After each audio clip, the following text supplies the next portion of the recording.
dele estiver em nós, nós vamos pedir e ele vai nos conceder. Sei que tem a nossa vontade, mas tem a vontade de Deus, né? A vontade de Deus, ela é soberana. E nós precisamos estar assim dentro da vontade de Deus. Porque essa é a vontade dele, né? Que nós viemos estar dentro da vontade dele. Então não há lugar melhor para se estar que a presença do Senhor, que os planos, os projetos dele para nós. E quando fazemos parte e vivemos isso, ele cuida de tudo. E assim diz a palavra do Senhor no Evangelho segundo Mateus 6:33. Buscar em primeiro lugar o reino de Deus e a sua justiça, e todas essas coisas vos serão acrescentadas. Então, quando nós cuidamos de ter uma vida com Deus, com propósito, com princípio, em obediência, ele se encarrega de cuidar, né, das nossas necessidades. Ele supre as nossas necessidades quando nós vivemos para ele. Se estamos ocupados com as coisas de Deus, ocupados em um bom sentido, ele cuida das nossas. Então, se temos Deus em primeiro lugar, em primeiro plano, na nossa vida, as demais áreas, as outras áreas da nossa vida, Deus vai nos ajudando a organizá-las. E assim somos conduzidos e podemos viver de glória em glória, quando somos conduzidos por Ele. Mas quando nós não somos conduzidos de tal forma, não entregamos tudo na mão do Senhor, as nossas vidas, as nossas necessidades, aí nós temos problema. Às vezes nós entregamos a nossa vida para Jesus, mas não entregamos os nossos projetos, os nossos planos, a nossa casa, a nossa família, os nossos problemas, as nossas dificuldades. Jesus diz: vinde a mim todos que estáis cansados e sobrecarregados, e eu vos aliviarei. Então, não basta ir apenas para Jesus e deixar a família de lado, deixar o problema de lado, deixar os projetos de lado. Às vezes as pessoas servem a Deus, mas elas servem a Deus, mas os problemas da empresa, do trabalho, é algo à parte, né? Então Deus, ele não está naquele negócio. Então é um servo de Deus, mas aí o portfólio da faculdade é comprado, né? Então, como é que pode? Serve a Deus, mas o problema que enfrenta lá no trabalho, Deus não sabe, Deus não se mete, porque Ele não leva aquelas coisas para Deus, porque trabalho é trabalho. Então, assim, as pessoas, elas às vezes se confundem. Sou servo de Deus, mas a casa está numa situação terrível. E aí é servo na igreja, mas aí dentro de casa, dentro da família, não é aquele servo. E aí, eu gostaria de pedir para você abrir a sua Bíblia comigo, na primeira carta de Pedro, que ele fala mais ou menos sobre isso. É claro que ele enfatiza mais sobre a mulher.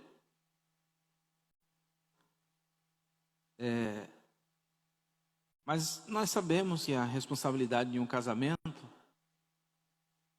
ela não é apenas a mulher.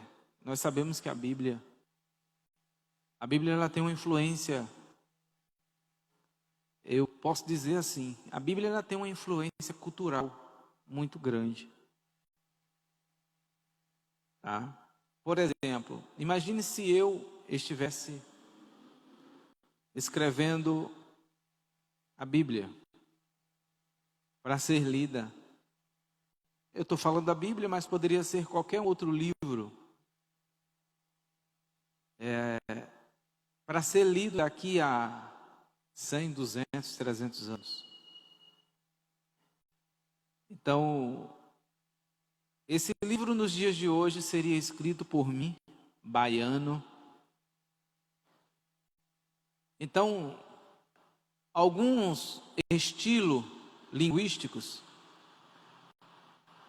para ser bem claro, algumas gírias eu poderia usar em algum texto.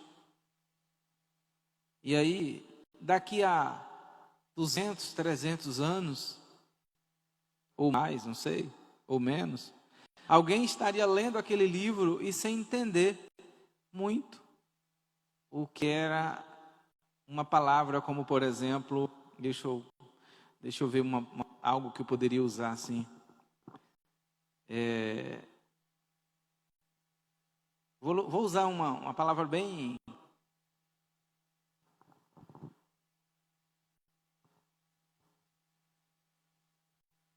Por exemplo, uma linguagem popular, barril.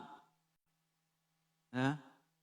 Nós estamos vivendo um tempo que é barril sair de qualquer forma. Imagine aí, daqui a 100, 200 anos ou mais, como é que alguém ia ler esse texto e entender? Estou vivendo um tempo que é barril sair sem máscara na rua. Estou vivendo um tempo que é barril sair de casa, entrar no meio de aglomeração sem máscara, é barril. Então, quando você lê a Bíblia, você também entende, percebe, que existe uma linguagem também que ela é cultural. Tá, irmãos? Ela é cultural da época. E aí requer nisso temos que estudar a questão histórica da época, aquela questão toda. Requer todo um cuidado e às vezes uma palavra nós aqui entendemos de uma forma, mas naquela época ela era de uma forma totalmente diferente, entendida. E assim nós podemos tirar também com respeito a algumas coisas, como a mulher, por exemplo. Biblicamente, a mulher ela não era vista como nos dias de hoje. E era uma questão cultural também, tá? Era uma questão cultural. Mulher não ia para a guerra, mulher, sabe, normalmente, né? Nós sabemos que teve mulher que foi para a guerra. Nós sabemos que teve mulher que foi pastora de ovelhas. Nós sabemos que teve mulher que foi profetisa. Então, biblicamente, a gente vê que algumas coisas que existem hoje também são algumas regras de homens. São algumas leis humanas. Eu creio que por parte de muitos é a interpretação da forma que eles acham que devem interpretar. Já outras pessoas é por falta de conhecimento mesmo, de entender, de conhecer a Bíblia. Mas se você for olhar na Bíblia, você vai encontrar mulher pastora, você vai encontrar mulher profeta, você vai encontrar mulheres que foram líderes de batalha. Poderia citar aqui tantas mulheres que marcaram a história, mulheres que eram guerreiras, mulher que defendiam a família com toda a garra. Nós tínhamos falado muito daquela prostituta Raabe, a mulher que salvou a sua família.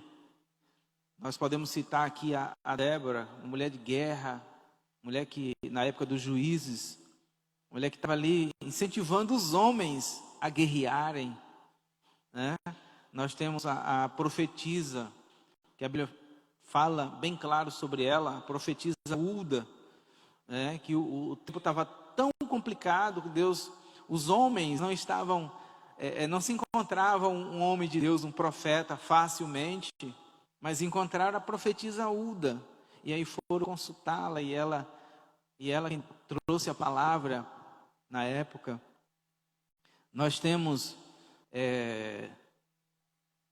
outras, a própria Raquel, né? e outras mulheres que a Bíblia fala.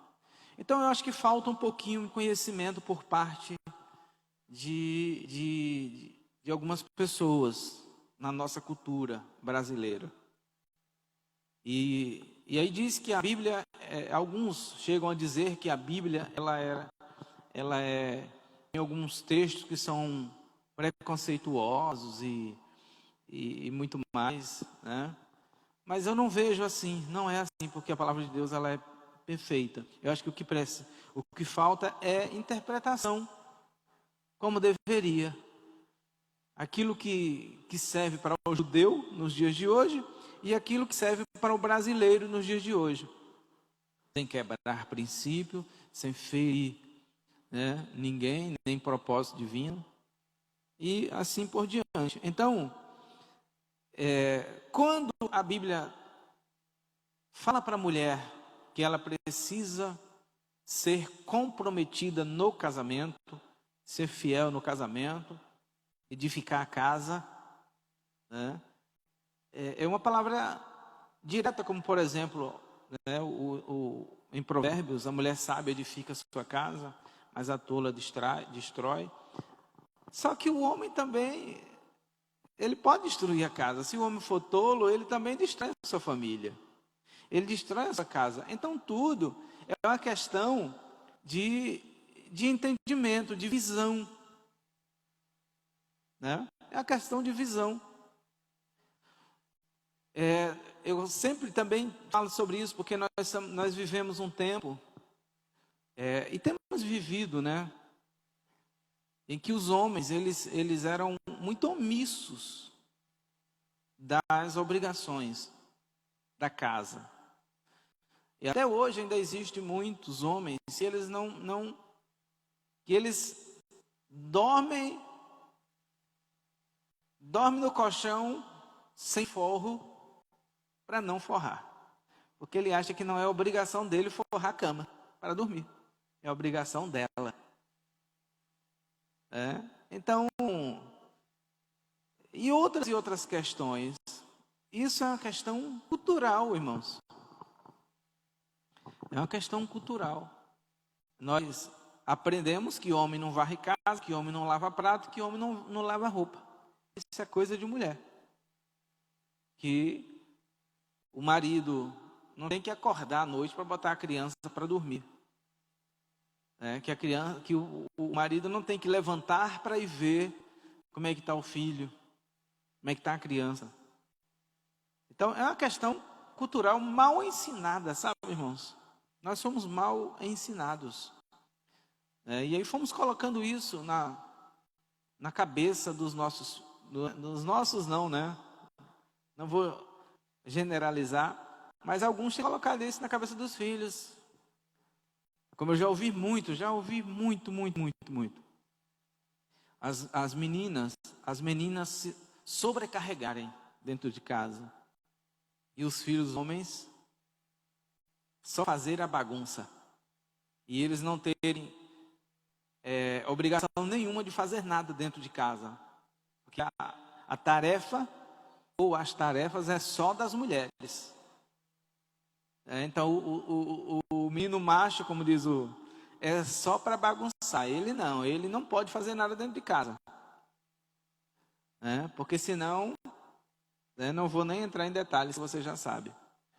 Coisa da cabeça de alguns. E aí ele cresce machista. Machista mesmo.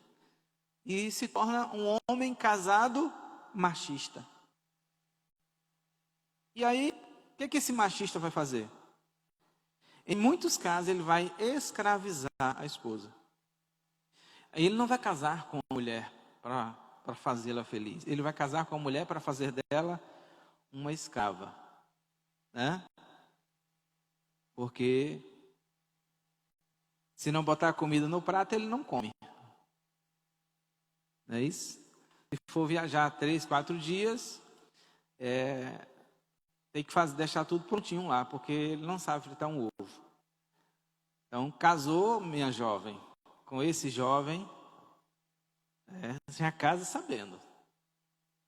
E outras coisas que que as famílias enfrentam por causa de um homem machista, tá?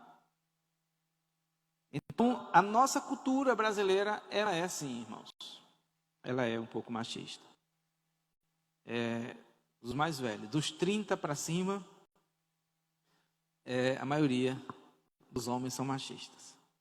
Quando diz respeito a cuidar da casa, cuidar da família, cuidar dos filhos. Né? Isso está mudando. Eu não acho que também que deve banalizar, tá? Também não sou a favor da libertinagem, eu sou a favor da liberdade. Libertinagem também não. Confundir também não. Eu acho que cada um tem a sua função dentro de casa.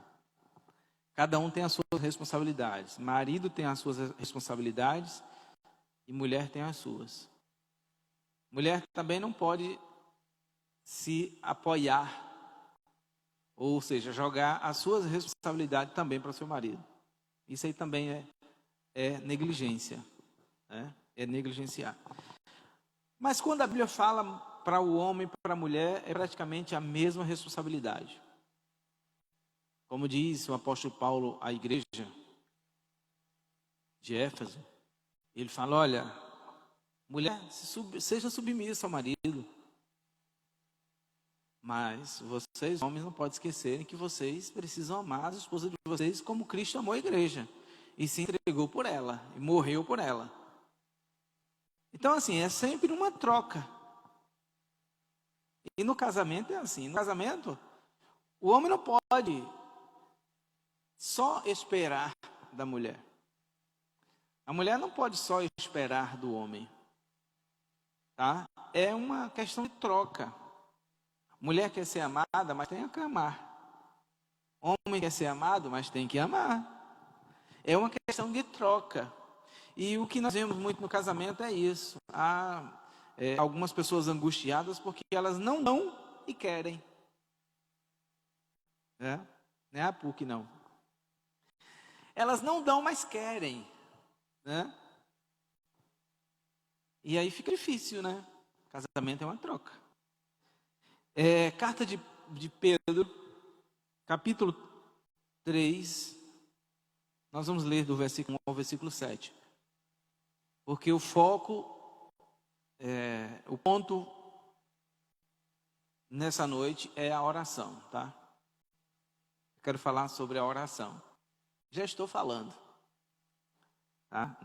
Não falei a palavra oração até agora, mas o nosso foco aqui é a oração. A oração do casal. A oração da família. Na família, pela família. Do mesmo modo, repetindo, primeira carta de Pedro, capítulo 3, nós vamos ler do versículo 1 ao versículo 7. Do mesmo modo, vós, esposas, sede submissa aos vossos maridos, para que, se ainda não obedecem à palavra, sejam ganhos sem palavra alguma, por meio do procedimento da sua esposa. Olha para mim. Aqui vai muito para... É claro que ele citou aqui, né? A esposa que tem um compromisso com Deus, que tem um esposo que não tem compromisso com Deus. Aqui a palavra sem interpretação, é o que está escrito aqui. Ainda que não seja obediente à palavra, sejam ganhos sem palavra alguma, por meio do procedimento de suas esposas. Então, aqui é algo diretamente para uma mulher. É claro que a gente, como eu falei agora há pouco, quando Deus fala para o homem, para a mulher, normalmente Ele fala para o homem também. E este versículo aqui nós poderíamos aplicar tanto no homem como na mulher. Tá? Não mudaria nada aqui. Ele está falando para a mulher, mas não mudaria nada. Versículo 2. Observando o vosso comportamento honesto e respeitoso. Versículo 3.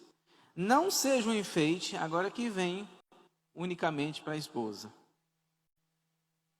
Não seja o enfeite da esposa o que é exterior, como cabelos trançados, joias de ouro ou roupas finas. Seja, porém, a pessoa interior do coração, no incorruptível, traje de um espírito manso e tranquilo, que é de grande valor diante de Deus. É o interior, né, irmãos? Pois foi assim que as santas mulheres do passado se enfeitaram. Não foi com enfeites, mas foi com o coração puro, coração quebrantado, coração voltado para Deus. As quais, a última parte do versículo 5, as quais colocavam a sua esperança em quem?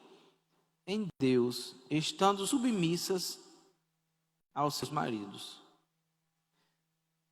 Então, colocavam a sua vida em Deus, né? A carta de Paulo aos Efésios 5:22, ele fala para a mulher amar o marido e obedecer o marido, assim como ela ama o Senhor, assim como ela obedece ao Senhor. Ela tem o respeito, sabe? Tem o respeito, respeitar. Nós temos visto, e em alguns casos, já vou generalizar, um cônjuge ele não respeita o outro, né? Então, não tem o respeito devido, não trata com honra, não cuida com honra. Versículo 6. Como Sara, que obedeceu a Abraão, chamando-lhe Senhor, da qual vos tornastes filhas, se praticardes o bem e não temerdes perturbação alguma. Então, a Bíblia nos dá uma lição. E esses versículos, eles nos deixam bem claro, irmãos, como nós devemos nos comportar, como família, como casal. Versículo 7. Do mesmo modo, vocês maridos, vivei a vida com elas com entendimento, honrando-as como a parte da constituição mais delicada e coerdeiras da graça da vida, para que as vossas orações não fiquem sem resposta. Então, nós precisamos, como famílias, ter bastante cuidado com esse detalhe. E eu costumo falar sobre aquela questão do marido, às vezes, um dos dois, né? Eles não estão bem, estão brigados, mas aí um vem para a igreja, participa da ceia, o outro está lá do lado, não participa da ceia. E aí fica aquela questão estranha, sabe? Quando você vê um casal, são batizados, no dia da ceia, que é um dia de renovo de aliança, né, com Deus, eu costumo dizer que é um dia de você poder refletir no milagre que você no que Jesus fez na sua vida. E aí, um participa da mesa e o outro não estou bem. Eu já ouvi muito isso. Não estou bem para participar da ceia, mas o outro participa. Então, se é uma só carne, irmãos, a gente precisa ter isso em mente, sabe? Brigou em casa, um ficou em casa no dia da ceia e o outro foi para a igreja. Não acertou as coisas, um participa da ceia, da mesa e o outro não. A gente precisa ser humilde, sabe, irmãos? Às vezes é complicado quando você precisa pedir perdão, sendo que a culpa não é sua, sendo que você não erra. E isso tem que acontecer, isso acontece em todo casamento. Porque é bíblico. É bíblico. A Bíblia diz que se você tratar bem só aqueles que te tratam bem, qual é a recompensa que tem nisso? Precisamos tratar bem e orar por aqueles que nos perseguem. Orar por aqueles que nos perseguem. Só tem alguma recompensa nisso? Se você orar por aqueles que te perseguem. Mas como nós somos seres humanos e somos muitas das vezes problemáticos também, nós não conseguimos, eu vou generalizar, tá? Nós não conseguimos enxergar. Tem problema também em nós. Que tem um defeito também em nós, tá? Então, eu costumo falar para o pessoal, né, do louvor, que algumas vezes, né, a gente sai de casa bem, mas chega na estrada por alguma questão, a gente, né, estou falando eu e a pastora, aí a gente por alguma, já voou lasca de fogo ali, né, umas faíscazinhas de fogo, e já tirou a paz, irmãos, já tirou a paz. E aí, a gente vem para o louvor, ministrar o louvor. E aí, quando chega aqui, a gente começa a orar, né? Antes do louvor começar. E aí fica um esperando pelo outro, né? Fica aquele negócio, aquela situação. E aí, ó, não pode começar o louvor sem a gente, né? Sem a gente conversar, não pode. E aí a gente tem que conversar, tem que pedir perdão, tem que se humilhar, tá? A gente tem que se humilhar.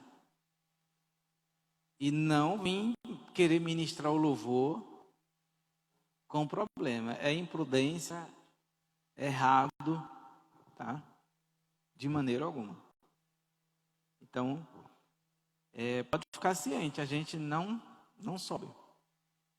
Vim pregar, vim ministrar o louvor se não estiver bem. Não.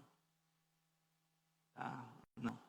Primeiro que é negligência, né, irmãos? A gente não pode fazer isso. Deus vai receber o quê? Então, a gente precisa se humilhar. Reconhecer a nossa falha, o nosso erro. E procurar, se depender da gente, vamos ter paz. Se depender da gente, vai ter paz. É porque muitas das vezes nós somos difíceis também de lidar, né? Às vezes tem a ver com o nosso temperamento, o domínio próprio está longe, está de férias, né? E a gente precisa ter cuidado, tá? Precisamos ter cuidado e ficar atento. Então, as nossas orações, a última parte do versículo fala: para que as vossas orações não fiquem sem resposta. Então, casal desordenado, casal que vive mais brigado do que bem, Deus tenha misericórdia, porque as suas orações, biblicamente, vai encontrar uma barreira muito grande, né, para serem respondidas. Irmãos, a oração na família de um casal é muito forte, tá? É muito forte. Quando os dois oram, quando os dois concordam, quando os dois se colocam diante de Deus para orar pela família, orar por alguém, é muito importante, irmãos. A oração de um casal é muito importante. Eu tenho falado sobre isso, vou repetir. Tem alguns casais que têm problema, porque o homem, ele é tímido, né? É um pouco travado, né? E ele não sabe orar, ele, mesmo muito tempo no evangelho, mas ele não sabe orar, ele não sabe se colocar ali diante de Deus com a esposa. E aí o que nós temos falado? Que é importante que ele esteja do seu lado, viu, mulheres? É importante que ele esteja ali. E o mínimo que ele venha dizer, o amém, já é, sabe? Já é uma oração de concordância. Já é muita coisa, tá? Muita coisa mesmo. Ele pode não ter tanto jeito para orar, ele não sabe ainda. Mas aí você vai levando ele, tá? Algumas passagens bíblicas também são importantes que ele leia, que ele possa ler de voz alta. Então tudo vai da estratégia da esposa. Tenha paciência, né? Tenha calma e encontre em Deus a estratégia certa. Também não adianta forçar a barra, porque não, só vai ter problema. Não adianta cobrar, porque não vai ter resultado. Então, busque a estratégia para que o seu esposo ele possa abrir a boca e falar algumas coisas que vão surtir um efeito muito forte no mundo espiritual. Ok, irmãos? Então, as irmãs, pegam essa mensagem. Tá? A oração do casal, ela é muito forte. Tá? Então, como diz o Pai Nosso,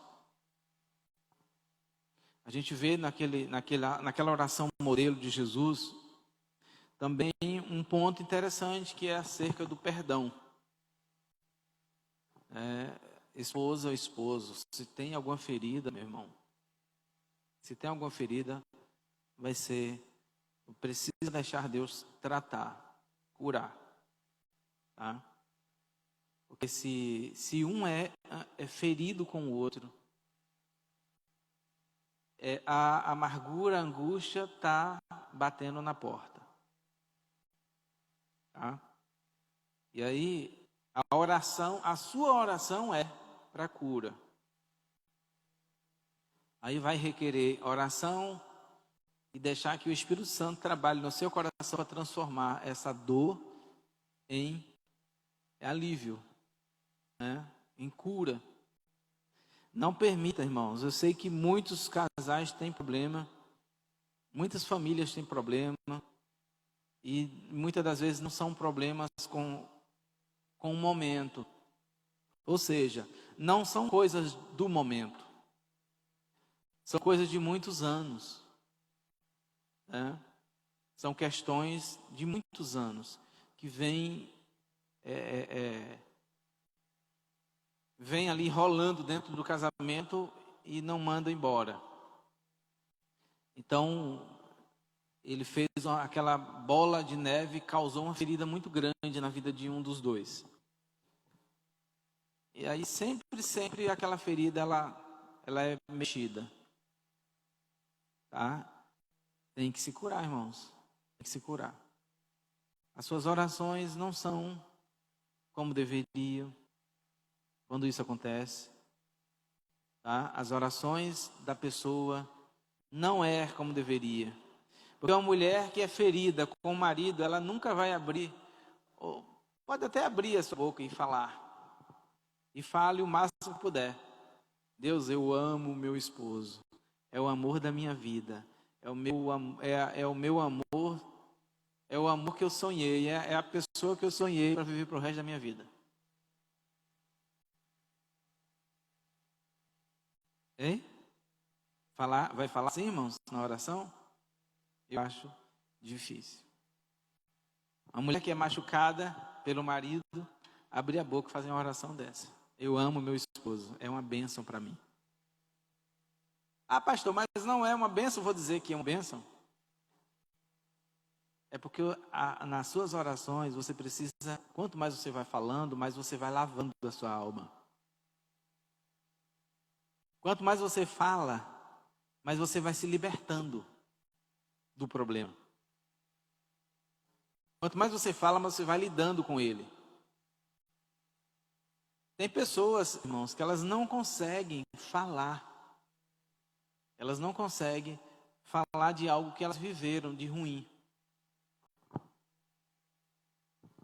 Eu encontrei uma pessoa e eu comecei a evangelizá-la. Era um homem. E eu Deus mostrou algumas coisas na vida daquele homem. Era um senhor de uns 40 e 50 anos. Deve ter mais de 50.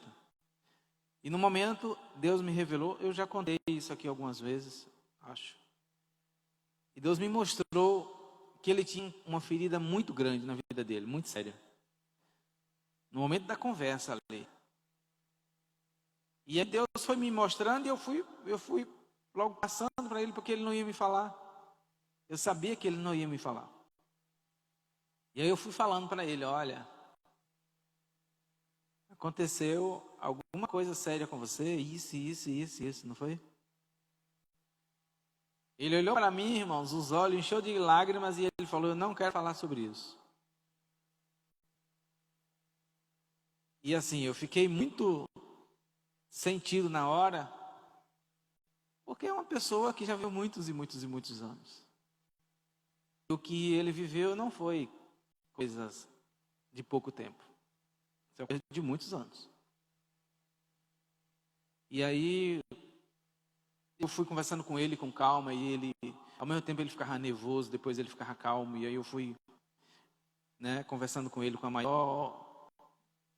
maior paciência, com a maior tranquilidade do mundo, para que ele continuasse conversando comigo e eu pudesse trazer um alívio para ele. Então, e aí eu senti, eu pedi, falei para ele procurar ajuda, procurar um psicólogo, procurar Jesus, sabe? Eu fiquei assim muito mesmo preocupado com ele, muito abatido, né? Meu espírito ficou abatido com a questão, com o sofrimento daquele homem, daquele senhor. Então assim, e aí uma pessoa dessa, irmãos, ele casa, claro que ele não é casado, né? É uma pessoa solteira, nessa idade. Mas aí, tem alguns que casam com feridas assim. E aí eles levam para o casamento. E aí eles se trancam no casamento.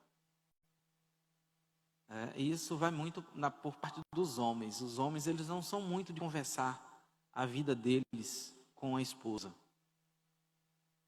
Eles não são muito de se abrir, chega com problema, mas eles não são muito de contar. A mulher, ela conta detalhe para o marido.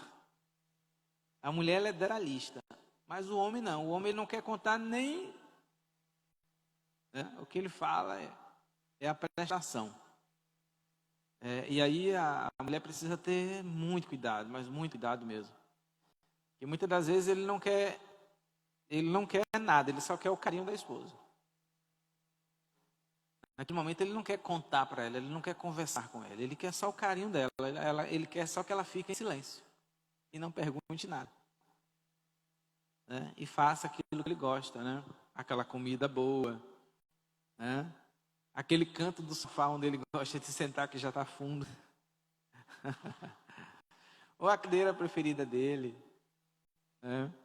ou aquele lanche preferido dele, ele só quer isso. Aí a mulher tem que ter muita paciência porque ela quer ouvir dele, ela vê ele angustiado, vê ele preocupado e ela quer ouvir dele, mas ele não quer. Porque ele é assim mesmo, a maioria dos homens são assim, viu, mulheres? A maioria dos homens são assim. Eles gostam de sofrer calados. Certo? Então, as nossas orações, como casal, como família, precisam ser policiadas. Ser policiadas. Deus, ele ouve nosso clamor. Mas, muitas das vezes, por causa da angústia, por causa do problema no casamento, é uma oração de angústia, é uma oração de revolta, é uma oração que só pensa em si. Sabe, não tem aquela preocupação. O primeiro foco da oração, qual é? O seu primeiro foco da sua oração, qual é? O seu primeiro foco, qual deve ser? Pastor. É os meus projetos, é os meus cursos, é os meus não sei o que, é os meus não sei o que. Não é isso. O primeiro foco de alguém que tem família, irmãos, é o cônjuge, é o outro. É o primeiro foco. Você vai começar a oração, sabe? Você vai entrar em momento de batalha espiritual, de guerra espiritual, seja aqui na igreja, tá? Aqui na igreja, ou seja em qualquer outro lugar. Guerra espiritual, a primeira coisa que você deve orar é pela sua casa, é pela sua família. Você deve buscar a cobertura para eles, a proteção para eles, é a primeira coisa. Às vezes, as pessoas vão entrar em guerra espiritual, seja nesse círculo de oração, seja em culto, seja que for, seja um momento de oração. E aí, elas esquecem de guardar a família, de orar pela família. Não tem tanta preocupação. Alguns não têm tanta preocupação que a família tem que estar em primeiro lugar. De que o primeiro foco é a família. Né? E aí, com isso, a família fica descoberta. É quando a Bíblia fala que a gente precisa cuidar primeiro dos nossos, porque senão nós seremos pior do que o incrédulo. É porque a gente precisa policiar isso. Tá? Então, minha primeira oração, minha casa, minha esposa, meus filhos. É a primeira coisa. Depois vem, né? Agora, se é solteiro, amém, que tenha também como foco. Mas a sua maior preocupação não está com a família, né? A maior preocupação do jovem, do adolescente, está com seu futuro, com seus projetos, com seus planos. Que a Bíblia fala que o jovem deve cuidar das coisas de Deus, né? Do reino, da sua vida com Deus, do que faz na igreja. Né? Então, o jovem cuida das coisas de Deus. O apóstolo Paulo definiu isso. Mas os casais cuidam das coisas da casa. Então, não adianta você estar bem aqui na igreja, né? No que você faz aqui na igreja, faz muito bem feito, se a casa não está bem. Tá? Se a família não está bem. Então, conserta a família, conserta o problema. Tira o problema de dentro de si ou de dentro da família. Ah, pastor, mas é um problema que não sai. Então, busca a direção de Deus para que você venha lidar com a situação sem ter problemas diários. E você ter problema com alguém do trabalho, da faculdade, da escola, da rua é uma coisa, mas ter problema com alguém que vive, que dorme com você é estreito. Vamos ficar de pé, irmãos, vamos orar. Que Deus tenha misericórdia, né, irmãos? Da nossa família, dos nossos familiares. Que Deus tenha misericórdia dos casamentos, das famílias que têm enfrentado muitos problemas. E é uma área que o casal deveria mais se preocupar, é a sua família. Primeira coisa, irmãos. A gente percebe que tem muita gente que não dá muito valor. Mensagem para casais, culto de casais. Tem muita gente que não dá valor não, que não se importa. E a gente espera muito que estejam bem esses casais, né? Porque viver com um casamento ruim, com situação ruim no casamento, eu acho que é a pior coisa que possa existir. Não é verdade? Misericórdia. Deixa eu falar de mim. Eu passo mal quando tenho algum atrito com a pastora. Ela sabe disso. Eu me sinto mal mesmo. Então eu não fico sem consertar, eu não gosto de ficar mal com a pastora, com a esposa, de maneira alguma. Se eu tiver com muita fome, já era fome, irmãos. Já era fome. Se eu estiver comendo, já era. A comida já não desce mais. Eu fico muito mal. Fisicamente, eu passo mal fisicamente. E espiritualmente nem se fala. Então, e aí eu fico, né, pensando em alguns casais que eles acostumam nisso. eles acostumam viver no problema. Eles acostumam viver na confusão. Eles, não sei como conseguem. Vamos orar. Pai, nós bendizemos o Teu nome, que é sobre todo nome. Exaltamos o Teu nome e declaramos nessa noite, ó Deus, que Tu és a nossa fortaleza, Tu és o nosso refúgio, que o nosso prazer está em Ti. E é através da Tua presença, dos Teus estatutos, dos Teus mandamentos, através da Tua presença em nós, que nós superamos, que nós vencemos, que nós lutamos e vencemos. Porque o Senhor peleja por nós. Meu Deus, essa peleja não é nossa. Essa luta não é nossa, é do Senhor. Eu quero orar, Senhor, pelas famílias, meu Pai. Muitos casamentos que estão, ó Deus, estão destruídos. Muitas famílias que estão, ó Deus, sofrendo. Muitos casamentos, meu Pai, de fachada. Muitos casamentos só no nome.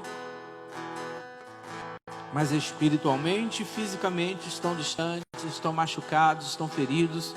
Eu oro nesse momento, Pai, pedindo a Tua misericórdia. Toca nesse coração, quebranta esse coração.